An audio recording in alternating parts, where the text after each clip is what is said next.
If you clicked on this video, chances are you've done some to-do lists in the past. Chances are you love to-do lists, but there's something about your to-do list that is just not moving the needle forward towards your goals. Hi, my name is Bianca. I'm a content strategist and I've been in business for about 4 years now. And 4 years ago, when I first started my business, I was doing to-do lists like I've always done.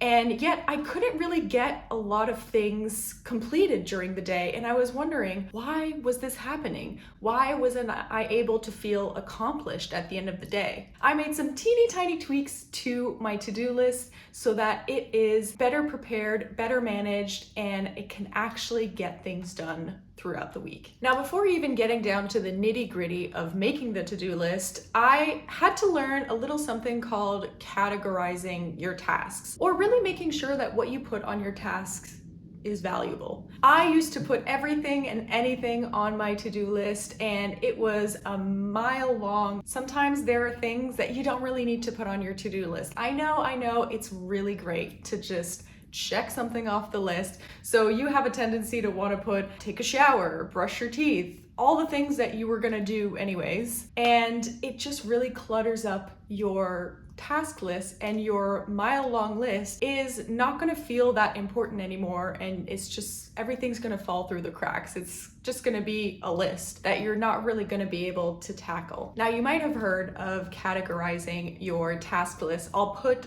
the graph up here so that you can see, but basically you've got some important things and some urgent things and something in between, and then you'll kind of have to categorize it. And there are maybe some tasks on your list that can't be on your list, and maybe they need to be delegated to someone else, or they're not that important in the first place. If that is the case, that'll really narrow down your list of what is truly the most helpful and the most useful to tackle during the week. Another tweak that I made is I had a weekly objectives list that's separate from my daily to-do list. So my weekly objectives list, I would make it either on Monday morning or Sunday during the day if I have a lot to do that week.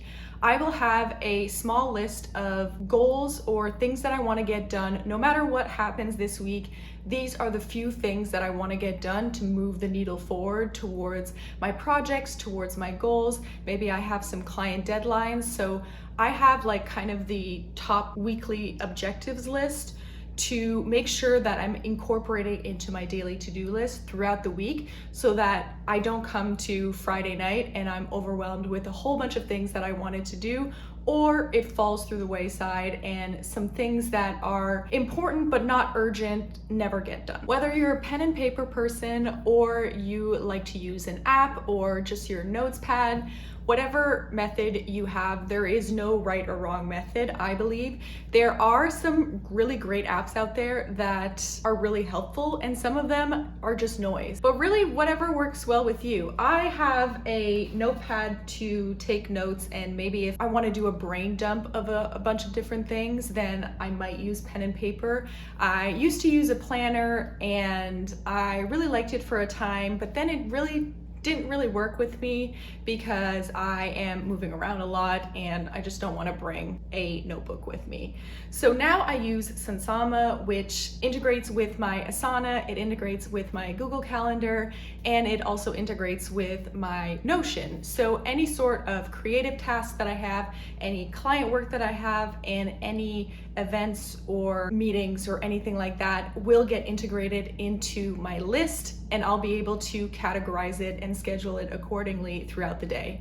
So as I mentioned, you have your weekly objectives, and you can put that on Asana as well. It really allows you to get a bird's eye view on your entire week, and it also allows you to focus on one task at a time throughout the day. I recently read the book Ikigai, and I absolutely loved the idea of having a slower pace of things and making sure that you're fully focused on the task that you have at hand. So whether it's washing dishes, whether it's working on a Excel sheet, whether it's talking with someone through Zoom or in person, it is so much more enjoyable to fully get immersed in the tasks that you're currently doing and making sure that you're doing things one thing at a time. In the end, you just get it done quicker. So those were my little tweaks for making making a great to-do list and getting things done and getting towards your goals just a little bit quicker. There is no right or wrong or fast track path towards your goals. It's just gonna be the fact that you're doing little by little every single day, and that's all really what you can do. And in the end, you will find results. Thank you so much for watching this video. I hope you enjoyed it, and I'll see you in the next one. Bye.